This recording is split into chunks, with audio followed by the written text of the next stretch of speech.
നമസ്കാരം, എല്ലാവർക്കും സഹകാരി rice പ്ലസിന്റെ daily current affairs ക്ലാസ്സിലേക്ക് സ്വാഗതം. അപ്പോൾ നമ്മുടെ ഇന്നത്തെ ക്ലാസ് എന്നത്തെയും പോലെ തന്നെ ഇന്നറിയേണ്ടത്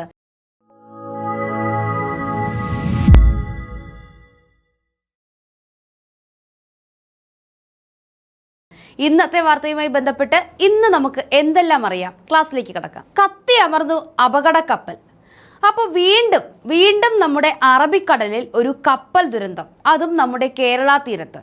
കേരള മത്സ്യബന്ധന തീരത്തോടടുത്താണ് ഇത്തരം ഒരു കപ്പൽ അപകടം സംഭവിച്ചത്. ഇത്തവണ മുങ്ങുകയോ തകരുകയോ ഒന്നുമല്ല ചെയ്തത്, കത്തി അമരുകയാണ് ചെയ്തത്. മൊത്തത്തില് കത്തുകയാണ് ചെയ്തത്. 2 ആഴ്ചക്കിടെ അറബിക്കടലിൽ ഇത് രണ്ടാമത്തെ ദുരന്തമാണ്. ഇത് നടന്നത് കണ്ണൂർ അഴീക്കൽ തുറമുഖത്താണ്. അപ്പോൾ അഴീക്കൽ തുറമുഖം ഏത് ജില്ലയിലാണ് അഴീക്കൽ തുറമുഖം? എവിടെയാണ്? കണ്ണൂരാണ്. അപ്പോൾ കണ്ണൂരാണ് എന്തുള്ളത്? അഴീക്കൽ തുറമുഖമുള്ളത്. കണ്ണൂർ അഴീക്കൽ തുറമുഖത്തിന് 81 കിലോമീറ്റർ അകലെയാണ് ഇത്തരമൊരു ദുരന്തമുണ്ടായത്. അപ്പോൾ തീരത്തോട് ഏകദേശം അടുത്ത് തന്നെയാണല്ലേ, 81 കിലോമീറ്റർ അകലെ, തീരത്തുനിന്ന് ഏകദേശം അടുത്ത്. അതായത് നമ്മുടെ മത്സ്യബന്ധന തൊഴിലാളികളൊക്കെ ജോലിക്ക് പോകുന്ന സ്ഥലം, ആ ഒരു ഏകദേശ റേഞ്ചിലാണ് ഇത്തരമൊരു അപകടം സംഭവിച്ചിരിക്കുന്നത്. ഈ കപ്പലിൽ വെടിമരുന്നിന്റെ ഘടകങ്ങളായിരുന്നു എന്നാണ് പറഞ്ഞു വരുന്നത്.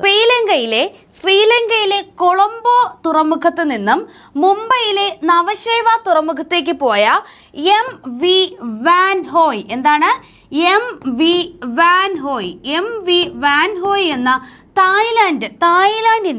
തായ്ലാന്റിന്റെ ഒരു കപ്പലാണ് തീപിടിച്ചത്. പക്ഷെ ഇതിലുള്ളത് സിംഗപ്പൂർ പതാകയാണ്. അതായത് സിംഗപ്പൂർ രാജ്യത്ത് നിർമ്മിതമായ, അവിടെ രജിസ്റ്റർ ചെയ്തിട്ടുള്ള, നിർമ്മിതമായിട്ടുള്ളതല്ല, അവിടെ രജിസ്റ്റർ ചെയ്തിട്ടുള്ള ഒരു തായ്വാൻ കപ്പലാണ് എന്ത്?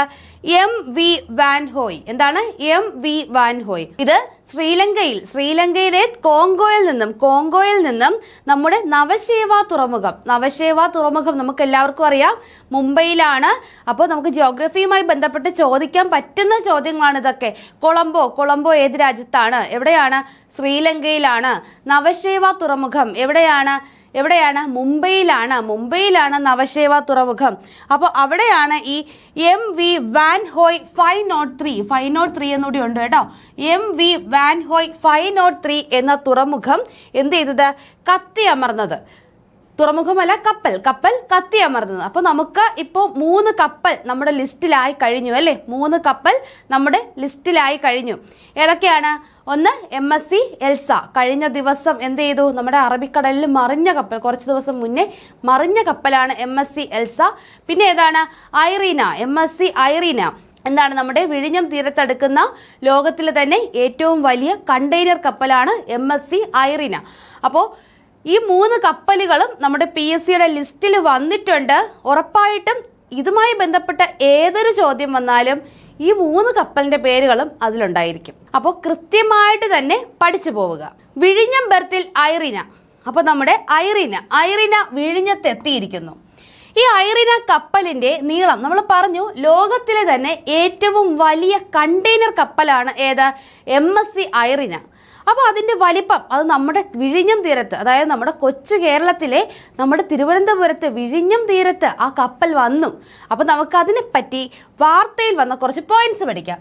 ഈ കപ്പലിന്റെ നീളം എന്ന് പറയുന്നത് 400 മീറ്റർ ആണ്. 400 മീറ്റർ നീളവും 61 മീറ്റർ വീതിയും 24,300 TUE സംഭരണശേഷി എന്ന് വെച്ചാൽ 20 ഫുഡ് ഇക്വലന്റ് യൂണിറ്റ്. അതാണ് TUE. എന്താണ്? 20 ഫുഡ് ഇക്വലന്റ് യൂണിറ്റ്. ഇനി ഒരുപക്ഷെ നമുക്ക് TUE ആയിരിക്കും ചോദിക്കുന്നത്. അതിന്റെ ഫുൾ ഫോം, അതൊരു അളവുകോലാണ് അല്ലെ? TUE ഒരു അളവുകോലാണ്. എന്താണ്? 20 ഫുഡ് ഇക്വലന്റ് യൂണിറ്റ്. എന്താണ്? 20 ഫുഡ് ഇക്വലന്റ് യൂണിറ്റ്. 24,300 TUE സംഭരണശേഷിയുമുള്ള കണ്ടെയ്നറാണ് ഏത്? MSC Irina. ഇത് നമ്മുടെ വിഴിഞ്ഞം അന്താരാഷ്ട്ര തുറമുഖത്തെത്തി. എന്നായിരുന്നു എത്തിയത്? നമുക്ക് അത്തരമൊരു ചോദ്യവും വരും. എന്നായിരുന്നു എത്തിയത്? 2025. എന്നായിരുന്നു? 2025 ജൂൺ ആണ്. ജൂൺ ഏതായിരുന്നു ഡേറ്റ്? ഏതാണ്? ഇന്നത്തെ പത്രത്തിലാണ് വന്നത്. ഇന്നത്തെ പത്രത്തിൽ വരുന്നത് എന്നത്തെ വാർത്തയാണ്? തൊട്ട് മുന്നേ ദിവസത്തെ.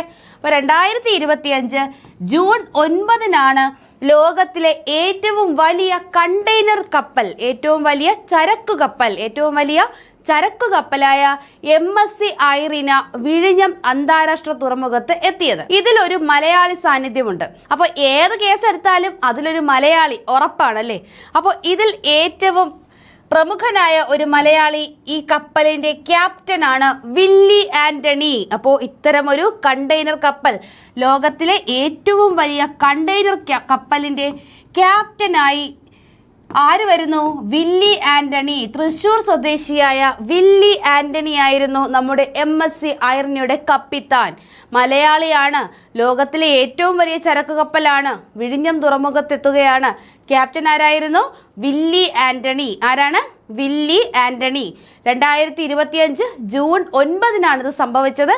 ഡേറ്റ് കൃത്യമായിട്ടും എഴുതി വെക്കുക, നോട്ട് ചെയ്ത് വെച്ച് തന്നെ നിങ്ങൾ എല്ലാവരും പഠിക്കുക കേട്ടോ. ഇതൊക്കെ കൃത്യമായിട്ട് നോട്ട് ചെയ്ത് വെക്കുക. കൊല്ലാൻ സംസ്ഥാനങ്ങൾക്ക് അധികാരമുണ്ട്. ഇത് നമ്മുടെ കേന്ദ്ര വനം വന്യജീവി നിയമവുമായി ബന്ധപ്പെട്ടതാണ്. അതായത് ഇതുപോലെ ആനകൾ, കാട്ടാനകൾ ഇറങ്ങുന്നുണ്ട്. ഇപ്പൊ കുറച്ചായിട്ട് നമ്മൾ വയനാട് നോക്കുകയാണെങ്കിൽ അവിടെ ഒരു പുലി ഇറങ്ങി നാട് നീളെ നടക്കുന്നുണ്ട്. ആളുകളൊക്കെ പേടിച്ചിട്ട് പുറത്തിറങ്ങാത്തൊരവസ്ഥയൊക്കെ വന്നിട്ടുണ്ട് വയനാട് ഏരിയയിലൊക്കെ. അവിടെ ഒരു ദിവസം ഒരു വീട്ടുകാർ ഉറങ്ങി എഴുന്നേറ്റ് നോക്കുമ്പോൾ അവരെ കോഴിക്കോടില്ല, കോഴികളൊന്നുമില്ല, അതിനെയൊക്കെ കൊന്നിട്ടേക്കുകയാണ്. അപ്പോൾ മനുഷ്യനാണ് ഇറങ്ങിയിരുന്നെങ്കിൽ മനുഷ്യനാപത്തല്ലേ. പിന്നെ അവരുടെ കൃഷി നശിപ്പിക്കുന്നു. പിന്നെ അവരെന്ത് ചെയ്യുന്നു? പല പല കെണികൾ വെക്കുന്നു. പ്രത്യേകിച്ച് നമ്മുടെ ഈ ഷോക്ക് ട്രീറ്റ്മെന്റ് പോലെ ഷോക്ക് അടിപ്പിച്ച് കൊല്ലുന്ന രീതിയിലുള്ള കെണികളൊക്കെ വെക്കുന്നു. അതിൽ മനുഷ്യർ തന്നെ പെടുന്നു. അപ്പോൾ അങ്ങനെ ഇത് വലിയൊരു ദുരന്തമാണ്. നമ്മൾ ആലോചിച്ച് നോക്കുകയാണെങ്കിൽ കാട്ടിലെ മൃഗങ്ങൾ നാട്ടിലിറങ്ങുന്നത് ഒത്തിരി ദുരന്തങ്ങൾ ഉണ്ടാക്കുന്നുണ്ട്. നമ്മൾ അതിനെ പ്രതിരോധിക്കാൻ ശ്രമിക്കുന്ന ചില കാര്യങ്ങൾ തന്നെ എന്ത് ചെയ്യും? മനുഷ്യന് തന്നെ വിനയായിട്ട് വരും. അപ്പോൾ അത്തരം ഒരു സാഹചര്യത്തിൽ മനുഷ്യന് അക്രമകാരികളായ വന്യമൃഗങ്ങളെ കൊല്ലാനും പിടികൂടാനും സ്ഥലം മാറ്റാനും സംസ്ഥാന സർക്കാരുകൾക്ക് പൂർണ്ണ അധികാരമുണ്ടെന്ന് കേന്ദ്ര വനം പരിസ്ഥിതി മന്ത്രി ആരാണ്? ഭൂപേന്ദ്ര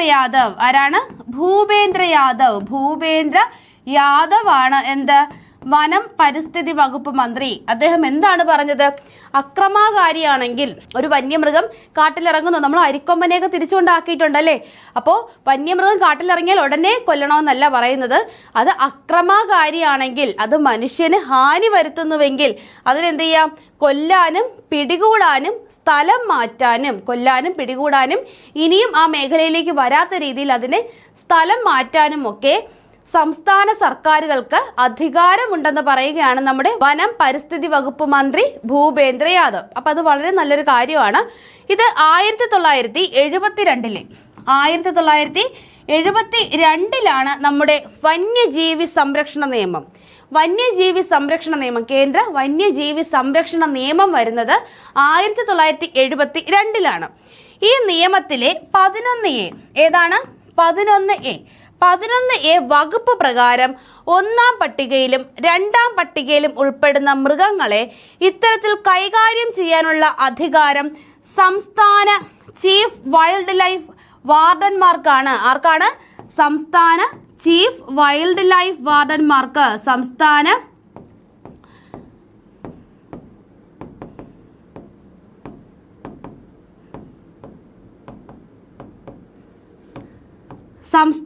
ചീഫ് വൈൽഡ് ലൈഫ് വാർഡനാണ് ഇത്തരത്തിൽ ഒരു അധികാരമുള്ളത്. ഏത് പ്രകാരം? 1972 വന്യജീവി സംരക്ഷണ നിയമത്തിലെ വകുപ്പ് 11A വകുപ്പ് 11A പ്രകാരം ഏതൊക്കെ പട്ടികയിൽ ഉൾപ്പെടുന്ന? പട്ടിക 1-ലും 2-ലും ഉൾപ്പെടുന്ന മൃഗങ്ങളെ ഇത്തരത്തിൽ കൈകാര്യം ചെയ്യാനുള്ള അധികാരം നൽകിയിരിക്കുന്നത് സംസ്ഥാന ചീഫ് വൈൽഡ് ലൈഫ് വാർഡനാണ്. അപ്പോൾ നമുക്ക് കിട്ടുന്ന ഒരു വകുപ്പ് വന്നിട്ടുണ്ട്, വന്യജീവി സംരക്ഷണ നിയമത്തിലേതാണ്. അപ്പോൾ ഇനി വരുന്ന ഒരു പരീക്ഷയ്ക്ക് ചോദിക്കുകയാണ്, 1972 വന്യജീവി സംരക്ഷണ നിയമത്തിൽ അക്രമകാരികളായ വന്യമൃഗങ്ങളെ കൊല്ലാനും സ്ഥലം മാറ്റാനും അധികാരപ്പെടുത്തുന്ന വകുപ്പ് ഏത് എന്നൊരു ചോദ്യം വന്നാൽ ഏതാണ് വകുപ്പ്? ഏതാണ്? എല്ലാവരും ഒന്ന് പറഞ്ഞു നോക്കിയേ. ഏതാണ് ആ വകുപ്പ്? 11A വകുപ്പ് 11A ആണ് ആ വകുപ്പ് എന്ന് പറയുന്നത്. ആ വകുപ്പ് പ്രകാരം ഏതൊക്കെ പട്ടികയിൽ ഉൾപ്പെടുന്ന മൃഗങ്ങൾ? പട്ടിക 1-ഉം 2-ഉം. പട്ടിക 1-ലും 2-ലും പെടുന്ന മൃഗങ്ങളെയാണ് ഇത്തരത്തിൽ കൊല്ലാനോ സ്ഥലം മാറ്റാനോ അതിനെന്തെങ്കിലും ചെയ്ത് നമുക്ക് എന്ത് ചെയ്യുക, ജീവൻ രക്ഷിച്ചെടുക്കുക, അതിനുള്ള നടപടികൾ സ്വീകരിക്കാൻ കഴിയുന്നത്. അപ്പോൾ വന്യജീവി സംരക്ഷണ നിയമം മറക്കരുത്, 1972 അതേപോലെ വനം പരിസ്ഥിതി മന്ത്രി ആരാണ്, ഭൂപേന്ദ്ര യാദവ് ആണ്. 11A മറക്കരുത്.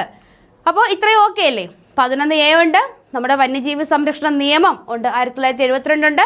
നമ്മുടെ വനം പരിസ്ഥിതി വകുപ്പ് മന്ത്രി കേന്ദ്രമാണ് ആരാണ്, ഭൂപേന്ദ്ര യാദവ്. ആരാണ്, ഭൂപേന്ദ്ര യാദവ്. പിന്നെ ഇതിന് അധികാരപ്പെട്ട ചുമതല ആർക്കാണ് നൽകിയിരിക്കുന്നത്, സംസ്ഥാന chief wild life warden. Okay അല്ലേ? അടുത്ത വാർത്തയിലേക്ക് പോട്ടെ. അന്ന് എൽസ ഇന്ന് വാൻഹായ്. അപ്പൊ ഇതും നമ്മുടെ ആ കണ്ടെയ്നറുമായിട്ട് ബന്ധപ്പെട്ടതാണ്. ഇതിൽ കുറച്ച് പറഞ്ഞിട്ടുള്ളത് നമ്മുടെ കണ്ടെയ്നർ കാർഗോ ലൈബീരിയൻ പതാക വഹിച്ച കപ്പലായിരുന്നു അത് നിർമ്മിച്ചത് 1997 വഹിച്ചിരുന്നത് 400 കണ്ടെയ്നറുകളാണ്. ഉടമസ്ഥൻ MSC Mediterranean shipping, Geneva, Switzerland. അപ്പൊ ഇത് ഇത്രയാണ് MSC എൽസയുമായി ബന്ധപ്പെട്ടത്. അപ്പൊ MSC എൽസയുമായി ബന്ധപ്പെട്ട് കൃത്യമായി പഠിക്കുക. അതിന് 184 മീറ്റർ നീളമുണ്ട്, 184 മീറ്റർ നീളമുണ്ട്. ഇതെന്താണ്, ഒരു കണ്ടെയ്നർ കാർഗോയാണ്. ലൈബീരിയൻ പതാക വഹിച്ച കപ്പലായിരുന്നു, നമ്മളന്ന് പറഞ്ഞതാണ്. ലൈബീരിയൻ പതാക വഹിച്ച കപ്പലായിരുന്നു MSC എൽസ. ഇത് നിർമ്മിച്ചത് 97 ഭാരവും നമുക്ക് വേണ്ട. ഉടമസ്ഥർ MSC മെഡിറ്ററേനിയൻ ഷിപ്പിംഗ്. എന്താണ്, MSC മെഡിറ്ററേനിയൻ ഷിപ്പിംഗ്, അതാണ് അവർക്ക് MSC വരുന്നത്. MSC മെഡിറ്ററേനിയൻ ഷിപ്പിംഗ്, ജനീവ, സ്വിറ്റ്സർലാൻഡിലെ ജനീവയിലാണ് നിർമ്മിച്ചത്. അതുപോലെ നമ്മുടെ MV വാൻഹായ്, അതിന്റെ നീളം 268.8 മീറ്റർ ആണ്. ഇത് കമ്പയർ ചെയ്തത് ഒന്ന് കണ്ടെയ്നർ ആണ് കേട്ടോ. ഇത് കണ്ടെയ്നർ കാർഗോ, സിംഗപ്പൂരിന്റെ പതാക വഹിച്ചത്, ഇത് ചരക്ക് കപ്പലാണ്. നിർമ്മിച്ചത് 2005 നിർമ്മിച്ചത്. ഇതിന്റെ ഉടമസ്ഥർ വാൻഹായ് ലൈൻസ് സിംഗപ്പൂർ. അപ്പൊ നമ്മൾ പറഞ്ഞായിരുന്നു സിംഗപ്പൂരിൽ രജിസ്റ്റേർഡ് ആയിട്ടുള്ള കപ്പലാണ് ഏത്, MV വാൻഹായ്. അതിലുണ്ടായിരുന്നത് സിംഗപ്പൂരിന്റെ പതാകയാണ്. എന്നാൽ നമ്മുടെ എൽസയിൽ ഉണ്ടായിരുന്നത് ലൈബീരിയൻ പതാകയാണ്. അപ്പോൾ നമ്മൾ കഴിഞ്ഞ ദിവസം ഒരു പിക്ചർ മാത്രം തന്നിട്ട് നമ്മൾ പറഞ്ഞതാണ് UEFA നാഷണൽസ് ലീഗ് കിരീടം ആർക്കായിരുന്നു, പോർച്ചുഗലിനായിരുന്നു അല്ലേ. അപ്പോൾ അതിന് കൂടുതൽ വാർത്തകൾ ഇന്നാണ് നമ്മുടെ പത്രത്തിൽ വന്നിട്ടുള്ളത്. അപ്പോൾ നേഷൻസ് ലീഗ് കിരീടം പോർച്ചുഗലിനാണ് നേഷൻസ് ലീഗ് കിരീടം ലഭിക്കുന്നത്. നമുക്കറിയാം പോർച്ചുഗലിന്റെ നായകൻ ആരാണ്, നമ്മുടെ ക്രിസ്ത്യാനോ റൊണാൾഡോ ആണ്. എല്ലാവരുടെയും കണ്ണിലുണ്ണിയും എല്ലാവരുടെയും ഇഷ്ടഭാജനവുമായിട്ടുള്ള നമ്മുടെ ക്രിസ്ത്യാനോ റൊണാൾഡോ ആണ് പോർച്ചുഗലിന്റെ ക്യാപ്റ്റൻ എന്ന് പറയുന്നത്. ന്യൂനോ മെൻഡസ് ആണ് ഇതിലെ താരം. പോർച്ചുഗലിന് കിരീടം നേടിക്കൊടുത്ത് മൈതാനത്ത് നിന്ന് കയറുമ്പോൾ ന്യൂനോ ടെൻഡൻ എന്ന ഇടതു വിംഗ് ബാങ്കിന്റെ കയ്യിൽ 2 ട്രോഫികൾ കൂടി ഉണ്ടായിരുന്നു. ഫൈനലിലെ മികച്ച താരവും ടൂർണമെന്റിലെ മികച്ച താരവും ആരാണ്, ന്യൂനോ മെൻഡസ് ആണ്. ആരാണ്, ന്യൂനോ മെൻഡസ്. നല്ല പേരല്ലേ, മെൻഡസ്. നമ്മൾ മെൻഡോസ് എന്നൊക്കെ പറയും പോലെ ന്യൂനോ മെൻഡസ്. എന്താണ്, നമുക്ക് മെൻഡോസിനെ ഓർക്കാം. ന്യൂനോ മെൻഡസ് ആയിരുന്നു UEFA നാഷൻസ് ലീഗിലെ ടൂർണമെന്റിലെ താരവുമായിരുന്നു. ഫൈനലിലെ മികച്ച താരവും ആര് തന്നെയായിരുന്നു, ന്യൂനോ മെൻഡസ് തന്നെയായിരുന്നു. അപ്പോൾ ന്യൂനോ മെൻഡസ് പോർച്ചുഗലിന്റെ ഒരു ഫുട്ബോൾ താരമാണ്. അത് നിങ്ങൾ കൃത്യമായിട്ട് നോട്ട് ചെയ്യുക. കൂടാതെ മാർട്ടിനസ്, ഇവിടെ ഒരു പരിശീലകൻ മാർട്ടിനസ് വരുന്നുണ്ട്. നമുക്ക് 1-2 മാർട്ടിനസിനെ അറിയാം. ഫുട്ബോളർ മാർട്ടിനസ് ഉണ്ട്, പിന്നെന്താണ് നമ്മുടെ ഗോൾ കീപ്പർ മാർട്ടിനസ് ഉണ്ട്. ഇത് ഒരു പരിശീലകൻ, നമ്മുടെ പോർച്ചുഗലിന്റെ പരിശീലകനാണ് മാർട്ടിനസ്. എന്താണ്, റോബർട്ടോ മാർട്ടിനസ്. ഫുട്ബോൾ കളിക്കാരൻ ആരായിരുന്നു, ലൗട്ടാര മാർട്ടിനസ് കളിക്കാരനാണ്, ഫുട്ബോൾ കളിക്കാരൻ. അത് കഴിഞ്ഞ് നമ്മുടെ അർജന്റീനയുടെ ഗോൾ കീപ്പർ മാർട്ടിനസ് പേരെന്തായിരുന്നു, ഫുൾ നെയിം എന്തായിരുന്നു? അപ്പൊ അർജന്റീനയുടെ മാർട്ടിനസിന്റെ ഫുൾ നെയിം, അതായത് ആ ഗോൾ കീപ്പറുടെ ഫുൾ നെയിം നിങ്ങളൊന്ന് കമന്റ് ചെയ്യുക. എനിക്ക് പെട്ടെന്ന് അത് ഓർമ്മയിൽ വരുന്നില്ല, നന്നായിട്ട് അറിയാവുന്നതായിരുന്നു. അപ്പോൾ ഇതെന്താണ്, ഇത് റോബർട്ടോ മാർട്ടിനസ്. അപ്പോൾ പലതരം മാർട്ടിനസുകളുണ്ട്, അപ്പോൾ നമുക്ക് തിരിഞ്ഞു പോകരുത്. ഒന്ന് ലൗട്ടാര മാർട്ടിനസ് ആണ്, ഇത് റോബർട്ടോ മാർട്ടിനസ് ആണ്. ഇനി ഒരു മാർട്ടിനസ് ഉണ്ട്, അത് നമ്മുടെ അർജന്റീനയുടെ ഗോൾ കീപ്പറാണ്. ലോക ടെന്നീസിൽ അൽക്കാരസ് സിന്നർ യുഗം. അപ്പോൾ കഴിഞ്ഞ ദിവസം ഇത് നമ്മൾ പറഞ്ഞതാണ്, ഫ്രഞ്ച് ഓപ്പൺ അവസാനിച്ചു. ഫ്രഞ്ച് ഓപ്പൺ വിന്നർ ആയിരിക്കുന്നത് ആരാണ്, നമ്മുടെ അൽക്കാരസ് ആണ്, കാർലോ അൽക്കാരസ് ആണ്. ഫ്രഞ്ച് ഓപ്പൺ 2025 ഫ്രഞ്ച് ഓപ്പൺ കിരീടം നേടിയിരിക്കുന്നത് കാർലോസ് അൽക്കാരസ് ആണ്. നമ്മുടെ യാനിക് സിന്നറിനെ പരാജയപ്പെടുത്തിക്കൊണ്ടാണ് കാർലോസ് അൽക്കാരസ് ഈ നേട്ടം കൈവരിക്കുന്നത്. അപ്പോൾ പരാജയപ്പെട്ടു എങ്കിലും റാങ്കിങ്ങിൽ 1-ാം സ്ഥാനത്ത് നമ്മുടെ അൽക്കാരസ് അല്ല, അതിപ്പോഴും യാനിക് സിന്നറാണ്. അതായത് നമുക്കറിയാം പോയിന്റ് നില, നമ്മൾ കഴിഞ്ഞ ദിവസം നോർവീജിയൻ ചെസ്സിന്റെ കാര്യം പറഞ്ഞതാണ്. നമ്മുടെ ഗുഗേഷ് ഒരു സ്റ്റേജ് എത്തിയപ്പോൾ നമ്മുടെ മാഗ്നസ് കാൾസനെ പരാജയപ്പെടുത്തി. പക്ഷെ എന്ന് വിചാരിച്ച് ഡി ഗുഗേഷ് അല്ല അവിടെ വിജയിയായിട്ട് വന്നത്, മാഗ്നസ് കാൾസൺ ആണ്. കാര്യം എന്താണ്? പോയിന്റ് നില. ആ കളിയിലെ സമ്പൂർണ്ണ പോയിന്റ് എടുത്തിട്ടാണ് വിജയിയാരെന്ന് പ്രഖ്യാപിക്കുന്നത്. അപ്പൊ അതുപോലെ ഇവിടെ വിജയിയായിരുന്ന ഒരു കളി തന്നെയാണ്, പക്ഷെ ഇവിടെയും പോയിന്റ് ഉണ്ടായിരുന്നു. പോയിന്റ് നിലയിൽ ഏറ്റവും കൂടുതൽ നിൽക്കുന്നത് ആര് തന്നെയാണ്? യാനിക് സിന്നർ തന്നെയാണ്. ഇത്തവണ ഫ്രഞ്ച് ഓപ്പൺ പുരുഷ വനിതാ വിഭാഗം ഫൈനലുകളിൽ 1ഉം 2ഉം സീഡ് താരങ്ങളാണ് ഏറ്റുമുട്ടിയത്. ഇരു വിഭാഗത്തിലും 2ാം സീഡ് താരങ്ങൾ ജയിച്ചു. അപ്പോൾ 1ാം സീഡ് താരമാണ് ആര്? Jannik Sinner. 2ാം സീഡ് താരമായിരുന്നു ആര്? നമ്മുടെ അൽക്കാരസ് 2ാം സീഡ് താരമായിരുന്നു. വനിതകളുടെ കാര്യം എടുത്താലും അവിടെയും ഇത് തന്നെയാണ്. വനിതകളുടെ കാര്യം എടുത്താലും നമ്മുടെ ആര്യാന സെബലങ്ക 2ാം സ്ഥാനത്ത് പോയി. കോക്കോ ഗോഫ്, അമേരിക്കയുടെ കോക്കോ ഗോഫ് ആണ് 2025 വനിതാ താരം. ഏത്? ഫ്രഞ്ച് ഓപ്പണിലെ വനിതാ താരം കോക്കോ ഗോഫ് ആണ്. അവിടെയും ആര്യാന സെബലങ്കയാണ് 1ാം സീഡ് താരം. പക്ഷേ 1ാം സീഡ് താരം പരാജയപ്പെടുകയും 2ാം സീഡ് താരം കപ്പടിക്കുകയും ചെയ്തിട്ടുണ്ട്. അപ്പോൾ ഇതൊന്ന് കൃത്യമായിട്ട് ഓർത്തിരിക്കുക, കാരണം നമുക്ക് തിരിഞ്ഞു പോകാൻ വഴിയുണ്ട്. 1ാം സീഡ് താരം ആര് തന്നെയാണ്? യാനിക് സിന്നർ തന്നെയാണ്. ആ റാങ്കിങ്ങിന്റെ കാര്യത്തിൽ ഇപ്പോഴും മുകളിൽ നിൽക്കുന്നത് ആരാണ്? യാനിക് സിന്നർ ആണ്. കൂടാതെ നമ്മുടെ യാനിക് സിന്നർ 2024-25 ഓസ്ട്രേലിയൻ ഓപ്പണും ഏതൊക്കെയാണ്? 2024 ഓസ്ട്രേലിയൻ ഓപ്പണും 2025 ഓസ്ട്രേലിയൻ ഓപ്പണും ആർക്കാണ്? നമ്മുടെ യാനിക് സിന്നർ ആണ് ഗ്രാൻഡ് സ്ലമുകളിൽ ആദ്യം സ്റ്റാർട്ട് ചെയ്യുന്നത്. അതായത് ഒരു വർഷം ആരംഭിക്കുമ്പോഴേ സ്റ്റാർട്ട് ചെയ്യുന്നു എന്താ? Australian open. ഓസ്ട്രേലിയൻ ഓപ്പൺ കഴിഞ്ഞിട്ടാണ് ഫ്രഞ്ച് ഓപ്പൺ വരുന്നത്. അപ്പോൾ 2024-ലും 25-ലും ഓസ്ട്രേലിയൻ ഓപ്പൺ നേടുന്നത് ആരാണ്? യാനിക് സിന്നർ ആണ്. 2024 US ഓപ്പൺ സ്വന്തമാക്കിയതും ആര് തന്നെയാണ്? നമ്മുടെ യാനിക് സിന്നർ തന്നെയാണ്. 2024 US ഓപ്പൺ, 2024-25 ഓസ്ട്രേലിയൻ ഓപ്പൺ ആരാണ്? Jannik Sinner. ഗ്രാൻഡ് സ്ലമ്മുകൾ കൃത്യമായി പഠിക്കുക. ഇപ്പോൾ നമ്മൾ കഴിഞ്ഞ 2-3 ക്ലാസ്സുകളായിട്ട് കണ്ടിന്യൂസ് ആയിട്ട് വരുന്നുണ്ട്. അപ്പോൾ വരും ക്ലാസ്സുകളിൽ നമുക്ക് റിവിഷനായിട്ടോ അല്ലെങ്കിൽ കൂടുതൽ വാർത്തകളായിട്ടോ ഇതിങ്ങനെ ആഡ് ചെയ്ത് പോകാം. കാര്യം എന്താണ്? നമുക്കത് കൃത്യമാക്കണം. ഇതൊരു ടേബിൾ വരച്ച് നമ്മൾ പഠിച്ചു കഴിഞ്ഞാൽ തീർച്ചയായിട്ടും തിരിഞ്ഞു പോകും. 2024 25 യാനിക് സിന്നർ എവിടെ? നമ്മുടെ അൽക്കാരസ് എവിടെ? അപ്പോൾ അങ്ങനെ ഒരു തിരിവ് നമുക്ക് വരും. അപ്പോൾ അങ്ങനെ വരാതിരിക്കാൻ നമുക്ക് വരുന്ന ക്ലാസ്സുകളിൽ റിവിഷൻ ചെയ്ത് പോകാം. നമ്മുടെ ക്ലാസ് കാണുന്ന ഒരു കുട്ടിക്കും PSC എങ്ങനെയൊക്കെ കറണ്ട് അഫേഴ്സ് തിരിച്ചും മറിച്ചും ചോദിച്ചാലും ഒരു മാർക്ക് നഷ്ടപ്പെടരുത്. കൃത്യമായിട്ട് നമുക്കത് കിട്ടിയിരിക്കണം. അപ്പോൾ 2024 US ഓപ്പൺ ആർക്കായിരുന്നു? യാനിക് സിന്നറിനായിരുന്നു. കൂടാതെ നമ്മുടെ അൽക്കാരസിനും ഉണ്ട്. 2024 വിംബിൾഡൺ, 2024 വിംബിൾഡൺ ആർക്കാണ്? വിംബിൾഡൺ നേടിയത് അൽക്കാരസ് ആണ്. 2024 വിംബിൾഡണും കഴിഞ്ഞ ക്ലാസ്സിൽ നമ്മൾ പറഞ്ഞു 2024 ഫ്രഞ്ച് ഓപ്പണും 2025 ഫ്രഞ്ച് ഓപ്പണും ആർക്ക് തന്നെയാണ്? നമ്മുടെ കാർലോസ് അൽക്കാരസിന് തന്നെയാണ്. അപ്പോൾ 24-25 French Open Alcaraz, 24-25 Australian Open ആരാണ്? Jannik Sinner. 24 US ഓപ്പൺ ആരാണ്? Jannik Sinner. 24 വിംബിൾഡൺ ആരാണ്? Carlos Alcaraz. അപ്പോൾ ഏകദേശം ക്ലിയർ ആയിട്ടുണ്ട്. അപ്പോൾ വരുന്ന ക്ലാസ്സുകളിൽ നമുക്കിത് ഇടയ്ക്കിടയ്ക്ക് പറഞ്ഞ് അങ്ങ് ഉറപ്പിച്ച് വെക്കാം. ഓക്കെ, ഇത് ബൊളീവിയയിലെ ഐമാറ പെസൻസ് ആണ്. കുറച്ച് കർഷകരാണ് ഐമാറ പെസൻസ്. അപ്പോൾ ഇത് ഇട്ട കാര്യം ബൊളീവിയയുടെ ക്യാപിറ്റൽ ഇവിടെ പറയുന്നുണ്ട്. എന്താണ്? ലാപാസ്. എന്താണ്? ലാപാസ് ആണ് എന്ത്? ബൊളീവിയയുടെ ക്യാപിറ്റൽ. ബൊളീവിയയുടെ തലസ്ഥാനമാണ് എന്ത്? ലാപാസ്. അപ്പൊ ഇത് പറയാൻ വേണ്ടിയിട്ടാണ് ഈ ഒരു പിക്ചർ ആഡ് ചെയ്തത്. കാര്യം എന്ന് വെച്ചാൽ നമുക്ക് വരുന്ന പരീക്ഷകൾ അതായത് ഒരു 2017 മുന്നേ വരെയൊക്കെ PSC ക്വസ്റ്റ്യൻസ് വന്നിരുന്നത് ഇത്തരത്തിൽ നമ്മുടെ രാജ്യങ്ങളുടെ തലസ്ഥാനങ്ങൾ ചോദിക്കുമായിരുന്നു. അപ്പോൾ ഇനി ഒരു പക്ഷേ നമ്മുടെ PSCക്ക് ഒന്ന് തിരിച്ചു പോകണമെന്ന് തോന്നിയാൽ, ഏതെങ്കിലുമൊക്കെ രാജ്യത്തിന്റെ തലസ്ഥാനമൊക്കെ ചോദിക്കാമെന്ന് തോന്നിയാൽ നമുക്ക് പോയി ചോദിക്കാൻ പറ്റുമോ? എന്തിനിപ്പോൾ ഇതിങ്ങനെ ചോദിച്ചു? ഇത്രയും നാൾ ചോദിച്ചില്ലല്ലോ എന്ന് നമുക്ക് ചോദിക്കാൻ പറ്റത്തില്ല. അപ്പോൾ അങ്ങനെ ഒരു അബദ്ധം ഈ ക്ലാസ് കാണുന്ന നമ്മുടെ കുട്ടികൾക്ക് ഉണ്ടാവരുത്. സഹകാരിയോടൊപ്പം ഉള്ള ഒരു കുട്ടികൾക്കും PSC എങ്ങനെയൊക്കെ ട്രെൻഡ് മാറ്റിയാലും ഉത്തരത്തിലേക്ക് എത്താൻ കഴിയണം. അപ്പോൾ ബൊളീവിയയുടെ തലസ്ഥാനമാണ് എന്ത്? ലാപാസ്. അപ്പോൾ അവിടെ ഉള്ള ഒരു കർഷക സമുദായമാണ് എന്ത്? ഐമാറ peasants in Bolivia participate in a march in capital La Paz on Monday demanding that President Luis Arce's government find a quick solution to the shortage of dollars, fuel and the rising cost of living. അപ്പോൾ അവരുടെ ജീവിത കാശ് തന്നെയാണ് എല്ലായിടത്തും പ്രശ്നം.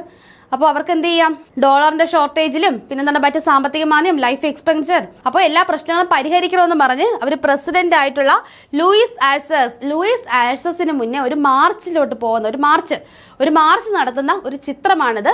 അപ്പോൾ ബൊളീവിയയുടെ തലസ്ഥാനമാണ് ഏത്? La Paz. ഏതാണ്? ലാപാസ്. അപ്പോൾ നമുക്കിനി കുറച്ചധികം ആനുകാലിക വാർത്തകൾ നോക്കാം.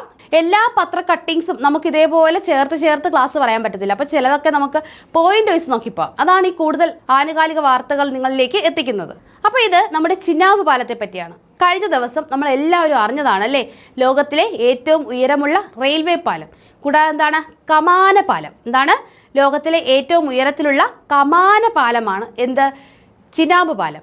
കമാനം നിൽക്കുമ്പോൾ സാധാരണ പാലം എങ്ങനെയാണ്? സ്ട്രെയിറ്റ് ആണ് അല്ലേ, നേരെയാണ് ഒരു പാലം പോകുന്നത്. അപ്പോൾ കമാനം എന്ന് കേൾക്കുമ്പോൾ തന്നെ നമുക്കറിയാം എന്താണ്, അതൊരു ഹാഫ് സർക്കിൾ, ഒരു ഹെമി സർക്കിൾ ആകൃതിയിലാണ് ആ പാലം വരുന്നത്. ഇങ്ങനെ ഒരു റാ പോലെ വരും. അപ്പോൾ അത്തരത്തിലുള്ള ലോകത്തിലെ ഏറ്റവും വലിയ റെയിൽവേ പാലമാണ് ഏത്? ചിനാബ് പാലം. ഈ ചിനാബ് പാലം കഴിഞ്ഞ ദിവസം നമ്മുടെ പ്രധാനമന്ത്രി രാഷ്ട്രത്തിന് സമർപ്പിച്ചു. എന്നായിരുന്നു 2025 ജൂൺ 6. എന്നായിരുന്നു 2025 ജൂൺ 6. ലോകത്തിലെ ഏറ്റവും ഉയരം കൂടിയ കമാന റെയിൽ പാലം. എന്താണ്? ലോകത്തിലെ ഏറ്റവും ഉയരം കൂടിയ കമാന റെയിൽ പാലമാണ് നമ്മുടെ ചിനാബ് പാലം. ഇതിന്റെ ആകെ നീളം എന്ന് പറയുന്നത് 1315 മീറ്റർ ആണ്. അപ്പോൾ നമ്മുടെ ചിനാബ് നദിക്ക് കുറുകെ 1315 മീറ്റർ നീളത്തിലാണ് നമ്മുടെ ചിനാബ് പാലം വരുന്നത്. അപ്പോൾ ഓർക്കുക, നമ്മുടെ ജമ്മു കാശ്മീരിലാണ് ഇത് ചിനാബ് പാലം ഉള്ളത്. അപ്പോൾ അധികം ആരും എന്താണ് ജമ്മു കാശ്മീരിൽ നിന്ന് പുറത്തോട്ട് ട്രാവൽ ചെയ്തതായിട്ടോ അവിടെ നിന്ന് അകത്തോട്ട് ട്രാവൽ ചെയ്തതായിട്ടോ ഇല്ല. അപ്പോൾ ഇതൊക്കെ ജമ്മു കാശ്മീരിന്റെ ടൂറിസത്തിനെ പ്രോത്സാഹിപ്പിക്കുന്നതാണ്. നമുക്ക് പഹൽഗാം ആക്രമണമൊക്കെ ഉണ്ടായ സമയത്ത് ഇപ്പോൾ ടൂറിസ്റ്റുകളൊക്കെ ജമ്മു കാശ്മീരിൽ കുറവാണ്. അപ്പോൾ പെട്ടെന്ന് അവിടേക്ക് എത്താനും അവിടെ നിന്ന് തിരിച്ചു പോകാനും ഒക്കെ നമുക്ക് ഈ റെയിൽ പാലം സഹായിക്കും. അപ്പോൾ ആകെ നീളം എത്രയാണ്? 1315 മീറ്റർ. 1315 മീറ്റർ. ഇത് ചിനാബ് നദീനിരപ്പിൽ നിന്നും 359 മീറ്റർ ഉയരത്തിലാണ്. അപ്പോൾ ആകെ നീളം എന്ന് പറയുന്നത് 1315 മീറ്റർ ആണ്. ഇതിന്റെ ഉയരം എന്ന് പറയുന്നത് നമ്മുടെ ചിനാബ് നദീനിരപ്പിൽ നിന്നാണ് അതിന്റെ ഉയരം കണക്കാക്കിയിട്ടുള്ളത്. ചിനാബ് നദീനിരപ്പിൽ നിന്നും 359 മീറ്റർ ആണ് എന്തിന്റെ ഉയരം എന്ന് പറയുന്നത്? നമ്മുടെ ചിനാബ് പാലത്തിന്റെ ഉയരം. ഇത് ഈഫൽ ടവറിനേക്കാൾ ഉയരം കൂടുതലാണ്. ഈഫൽ ടവറിനേക്കാൾ 35 മീറ്റർ നീളം കൂടുതലാണ്. ഉയരം കൂടുതലാണ്, നീളമല്ല, ഉയരം കൂടുതലാണ്. ആർക്ക്? നമ്മുടെ ചിനാബ് പാലത്തിന്. ഈഫൽ ടവറിനേക്കാൾ എത്രയാണ്? 35 മീറ്റർ. Eiffel ടവറിനേക്കാൾ 35 metre. അപ്പൊ ചിനാബ് നദിയിൽ നിന്നും 359 മീറ്റർ ഉയരത്തിലാണ്. 1315 മീറ്റർ ആണ് ചിനാബ് പാലത്തിന്റെ ആകെ നീളം എന്ന് പറയുന്നത്. ഈഫൽ ടവറിനേക്കാൾ 35 മീറ്റർ ഉയരം കൂടുതലാണ് നമ്മുടെ ചിനാബ് പാലത്തിന്. ലോക പരിസ്ഥിതി ദിനത്തോടനുബന്ധിച്ച് പ്രധാനമന്ത്രി 200 ഇലക്ട്രിക് ബസ്സുകൾ ഫ്ലാഗ് ഓഫ് ചെയ്തു. എവിടെയാണ്? ഡൽഹിയിൽ. എന്താണ്? Electric bus. അപ്പൊ നമ്മുടെ പരിസ്ഥിതി മലിനീകരണമൊക്കെ കുറയ്ക്കാനുള്ള തയ്യാറെടുപ്പിലാണ് നമ്മുടെ രാജ്യം. 200 ഇലക്ട്രിക് ബസ്സുകളാണ് ലോക പരിസ്ഥിതി ദിനത്തോടനുബന്ധിച്ച് ഫ്ലാഗ് ഓഫ് ചെയ്തത്. 2025 ലോക പരിസ്ഥിതി ദിനത്തോടനുബന്ധിച്ച് വന്ദേ ഗംഗ ജലസംരക്ഷണ ക്യാമ്പയിൻ ആരംഭിച്ചത് എവിടെയാണ്? രാജസ്ഥാനിലാണ്. എവിടെയാണ്? രാജസ്ഥാനിലാണ് വന്ദേ ഗംഗ ജലസംരക്ഷണ ക്യാമ്പയിൻ ആരംഭിച്ചത്. എവിടെയാണ്? രാജസ്ഥാനിലാണ് വന്ദേ ഗംഗ ജലസംരക്ഷണ ക്യാമ്പയിൻ ആരംഭിച്ചത്. അങ്ങനെയെങ്കിൽ രാജസ്ഥാൻ മുഖ്യമന്ത്രി ആരാണ്? ഭജൻ ലാൽ ശർമ്മ. ആരാണ്? ഭജൻ ലാൽ ശർമ്മയാണ് രാജസ്ഥാന്റെ മുഖ്യമന്ത്രി. അപ്പൊ നമുക്കിനി ഒന്ന് റിവിഷൻ നോക്കാം. കഴിഞ്ഞ ദിവസങ്ങളിൽ നമ്മൾ പഠിച്ച ക്വസ്റ്റ്യൻസ് നമുക്കൊന്ന് റീവൈൻഡ് ചെയ്ത് നമ്മളെ മനസ്സിൽ ഉറപ്പിക്കാം. അടുത്തിടെ മലയാളം സർവകലാശാല വൈസ് ചാൻസലറായി നിയമിതനായ വ്യക്തി ആരാണ്? അദ്ദേഹത്തിന്റെ ഫോട്ടോയടക്കം നമ്മൾ പഠിച്ചതാണ്. ആരാണ്? Doctor CR Prasad. ആരാണ്? ഡോക്ടർ CR പ്രസാദ് ആണ് അടുത്തിടെ മലയാളം സർവകലാശാലയുടെ വൈസ് ചാൻസലറായി നിയമിതനായത്. അടുത്തിടെ G ശങ്കരക്കുറുപ്പിന്റെ എത്രാമത് ജയന്തിയാണ് ആഘോഷിച്ചത്? എത്രാമതാണ്? ഇത് നമ്മൾ ന്യൂസ് പേപ്പറിലൂടെ തന്നെ പഠിച്ച കാര്യമാണ്. 125. മറന്നു പോകരുത്. 125ാമത് ജയന്തിയാണ് ആരുടെ? G ശങ്കരക്കുറുപ്പിന്റെ നമ്മൾ ആഘോഷിച്ചത്. അമേരിക്കയുടെ വൈസ് പ്രസിഡന്റ് ആരാണ്? JD Vance. ഇതിന് ഇടയ്ക്കിടയ്ക്ക് പറയേണ്ട ആവശ്യമില്ല, ഇനി വരുന്ന റിവിഷൻസിൽ ഞാൻ ഉൾപ്പെടുത്തില്ല, കാര്യം നമ്മൾ ഒത്തിരി തവണ പറഞ്ഞു. JD വാൻസ് അവസാനമാണ്. എല്ലാവരും ഓർത്തിരിക്കുക, അമേരിക്കയുടെ വൈസ് പ്രസിഡന്റ് ആണ് ആര്? JD Vance. ആരാണ്? JD Vance. UN പൊതുസഭയുടെ അടുത്ത പ്രസിഡന്റായി നിയമിതയാകാൻ പോകുന്ന ജർമ്മനിയുടെ മുൻ വിദേശകാര്യ വകുപ്പ് മന്ത്രി. ജർമ്മനിയുടെ മുൻ വിദേശകാര്യ മന്ത്രിയായിരുന്നു ആര്? അനലീന ബാർബോക്ക്. ആരാണ്? അനലീന ബാർബോക്ക്. ഇത് പറയുമ്പോൾ നമ്മൾ നമ്മുടെ IOCയും കൂടെ ഓർക്കണം. എന്താണ്? ഇന്റർനാഷണൽ ഒളിമ്പിക്സ് കമ്മിറ്റിയുടെ ചെയർപേഴ്സണായി ഇപ്പോൾ നിയമിതയായിരിക്കുന്ന ആരാണ്? ക്രിസ്റ്റി. എന്താണ്? ക്രിസ്റ്റിയാണ് നിയമിതയായിരിക്കുന്നത്. ആദ്യ വനിതയാണ്. അതുകൂടെ നിങ്ങളൊന്ന് ഓർത്തിരിക്കുക. അപ്പൊ ഇതാരാണ്? അനലീന ബാർബോക്ക്. എന്താണ്? അനലീന ബാർബോക്ക്. 18ാമത് IPL കിരീട ജേതാവ് നമുക്കറിയാം, ബാംഗ്ലൂരാണ്. Royal Challengers Bangalore. അപകടമൊക്കെ ഓർക്കുക. ചിന്നസ്വാമി സ്റ്റേഡിയം ഓർക്കുക. ചിന്നസ്വാമി സ്റ്റേഡിയം എവിടെയാണ്? കർണാടകയിലാണ്. ബാംഗ്ലൂരാണ് ചിന്നസ്വാമി സ്റ്റേഡിയം. അതുകൂടെ ഒന്ന് മൈൻഡിൽ ഇട്ടേക്കുക കേട്ടോ. ഇനി നമുക്ക് കുറച്ച് റിലേറ്റഡ് ക്വസ്റ്റ്യൻസ് നോക്കാം. ഒന്നാമത്തെ ചോദ്യം, ചിനാബ് പാലവുമായി ബന്ധപ്പെട്ട ശരിയായ പ്രസ്താവനകൾ ഏതെല്ലാം? അപ്പൊ ശരിയാണ് ചോദിച്ചിരിക്കുന്നത്. ഒന്നാമത്തെ സ്റ്റേറ്റ്മെന്റ്, ചിനാബ് നദീനിരപ്പിൽ നിന്നും 359 മീറ്റർ ഉയരം. രണ്ടാമത്തെ സ്റ്റേറ്റ്മെന്റ്, ചിനാബ് പാലം പ്രധാനമന്ത്രി ഉദ്ഘാടനം ചെയ്തത് 2025 ജൂൺ 5-നാണ്. ലോകത്തിലെ ഏറ്റവും ഉയരം കൂടിയ കമാന റെയിൽപാലമാണ്. ആകെ നീളം 13-15 മീറ്റർ അല്ലെങ്കിൽ 1315 മീറ്റർ. ഓപ്ഷൻസ് 1ഉം 2ഉം ശരി, ബി എല്ലാം ശരി, സി 1ഉം 3ഉം 4ഉം ശരി, ഡി 2ഉം 3ഉം 4ഉം ശരി. ഇതിലേതാണ് ശരി? അവർ പല പല ശരികൾ നമുക്ക് തന്നിട്ടുണ്ട്. ഇതിൽ ഏറ്റവും ശരിയായ ഓപ്ഷൻ ഏതാണ്? അപ്പോൾ ഒന്നാമത്തെ സ്റ്റേറ്റ്മെന്റ്, ചിനാബ് നദീനിരപ്പിൽ നിന്നും 359 മീറ്റർ ഉയരം. ശരിയല്ലേ? ശരിയാണ്. അപ്പോൾ അറിയാവുന്നവർ എല്ലാവരും കമന്റ് ചെയ്യുക. ഇത് ഈഫൽ ടവറിനേക്കാളും 35 മീറ്റർ നീളം കൂടുതലാണ്. അപ്പോൾ ഇത് പറഞ്ഞപ്പോൾ ഇവിടെ പറഞ്ഞു എന്നേ ഉള്ളൂ. അപ്പോൾ ആൻസർ കിട്ടിയവരെല്ലാവരും പെട്ടെന്ന് കമന്റ് ചെയ്യുക കേട്ടോ. ആൻസറിലേക്ക് എത്താൻ ചെറിയ ബുദ്ധിമുട്ടുള്ളവർക്കാണ് നമ്മൾ ഈ എക്സ്പ്ലെയിൻ ചെയ്യുന്നത്. ചിനാബ് പാലം പ്രധാനമന്ത്രി ഉദ്ഘാടനം ചെയ്തത് 2025 ജൂൺ 5-നാണ്. അപ്പോൾ ജൂൺ 5-ന് പരിസ്ഥിതി ദിനമാണ്. നമ്മളിത് പഠിച്ചിട്ട് മറ്റൊരു പോയിന്റ് പറഞ്ഞായിരുന്നു. എന്താണ്? പരിസ്ഥിതി ദിനത്തോടനുബന്ധിച്ച് പ്രധാനമന്ത്രി 200 ഇലക്ട്രിക് ബസ്സുകൾ ഫ്ലാഗ് ഓഫ് ചെയ്തു. എവിടെയായിരുന്നു അത്? ജമ്മു കാശ്മീരിലാണോ? അവിടെ ആണെങ്കിൽ എളുപ്പമുണ്ട്. അത് കഴിഞ്ഞിട്ട് നേരെ പോയി നമുക്ക് ചിനാബ് പാലം ഇനാഗ്രേറ്റ് ചെയ്യാം. ജമ്മു കാശ്മീരിലാണോ? അല്ല. അതെവിടെയായിരുന്നു? അത് എവിടെയായിരുന്നു? ഡൽഹിയിലായിരുന്നു. അപ്പോൾ ഡൽഹിയിലിരുന്ന് പ്രധാനമന്ത്രി പെട്ടെന്ന് അത്ര അർജന്റായിട്ട് അടുത്ത സ്ഥലത്തേക്ക് യാത്ര ചെയ്യാൻ ഒരു സാധ്യതയുമില്ല. അപ്പോൾ ജൂൺ 5 കൃത്യമായിട്ട് തെറ്റാണ്. അപ്പം നിങ്ങൾ ഈ ജൂൺ 5 എന്ന് തന്നാൽ തെറ്റാണ് എന്ന് വിചാരിക്കുക. ജൂൺ 6 ആണല്ലേ? ജൂൺ 6-നാണ്, പിറ്റേ ദിവസം. അപ്പോൾ ഈ ഡേറ്റ് നിങ്ങൾക്ക് മറന്നു പോകാതിരിക്കാനാണ് ഇത് ഇങ്ങനെ തന്നെ പറഞ്ഞു പോകുന്നത്. ജൂൺ 6-നാണ് നമ്മുടെ പ്രധാനമന്ത്രി ചിനാബ് പാലം ഉദ്ഘാടനം ചെയ്തത്. ലോകത്തിലെ ഏറ്റവും ഉയരം കൂടിയ കമാന റെയിൽ പാലം. ശരിയല്ലേ? ശരിയാണ്. ലോകത്തിലെ ഏറ്റവും ഉയരം കൂടിയതാണ്. ആകെ നീളം 1315 മീറ്റർ. ശരിയല്ലേ? 1315 മീറ്റർ അല്ലേ നീളം? 13-15 നമ്മൾ പറഞ്ഞു. അപ്പോൾ 1 ശരിയാണ്, 3 ശരിയാണ്, 4ഉം ശരിയാണ്. ഇത് ശരിയായിട്ടുള്ളത് ഏതാണ്? Option C. 1ഉം 3ഉം 4ഉം ശരി. ക്ലിയർ അല്ലേ? നിങ്ങൾക്ക് എല്ലാവർക്കും ഉത്തരം കിട്ടിയെന്നറിയാം. എല്ലാവരും കമന്റ് ചെയ്യുക കേട്ടോ. ഉത്തരം കൃത്യമായിട്ട് നിങ്ങൾ കമന്റ് ചെയ്യാൻ ശ്രമിക്കുക. അപ്പോഴാണ് നമ്മൾ തമ്മിലൊരു ഇന്ററാക്ഷൻ വരുന്നത്. കൂടുതൽ ചോദ്യങ്ങൾ ഇതിൽ ആഡ് ചെയ്യാനുള്ള ഇൻസ്പിറേഷൻ നിങ്ങൾ തരുന്ന കമന്റ്സ് ആണ്.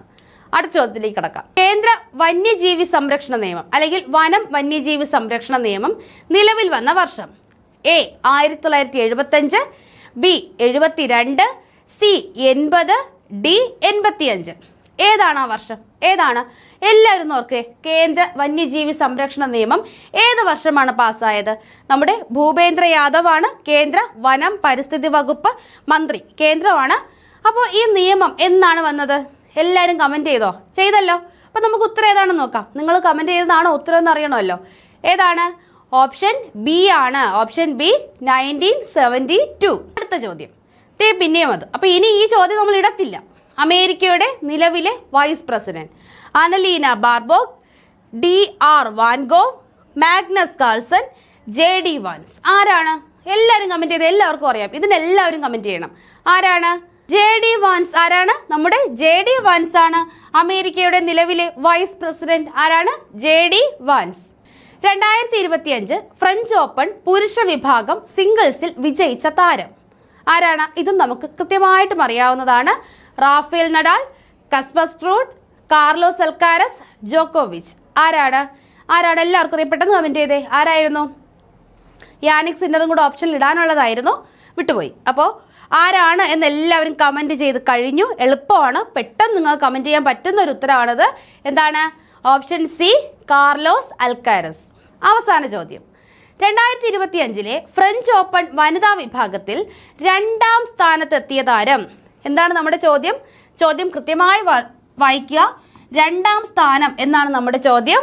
Option A Coco Gauff, B Sabalenka, C Swiatek, D Ons Jabeur. ആരാണ്? കോക്കോ ഗോഫ് ആണോ? കോക്കോ ഗോഫ് പറയൂ. കോക്കോ ഗോഫ് എല്ലാവരും കമന്റ് ചെയ്യൂ. ആദ്യം ഉത്തരം വരട്ടെ. കോക്കോ ഗോഫ് ടൈറ്റിൽ വിന്നർ ആയിരുന്നു അല്ലേ? വിന്നറാണ്, കിരീട ജേതാവാണ് കോക്കോ ഗോഫ് അല്ല. B സെബലങ്ക, Aryna സെബലങ്ക. നമുക്കറിയാം ആര്യാന സെബലങ്കയാണ് 1ാം സീഡ് താരം. 1ാം സീഡ് താരം 2ാമതെത്തി നമ്മൾ പറഞ്ഞു. അപ്പോൾ ഉത്തരം എന്താണ്? ഓപ്ഷൻ ബി, ആര്യാന സെബലങ്കയാണ് 2025 ഫ്രഞ്ച് ഓപ്പൺ വനിതാ വിഭാഗം സിംഗിൾസിൽ 2ാം സ്ഥാനത്തെത്തിയത്. അപ്പൊ ഇത്രയുമാണ് നമ്മുടെ ഇന്നത്തെ ക്ലാസ്. അടുത്ത ക്ലാസ്സിൽ അടുത്ത ദിവസത്തെ കറണ്ട് അഫയേഴ്സ് വാർത്തകളുമായി നമുക്ക് വീണ്ടും കാണാം. താങ്ക്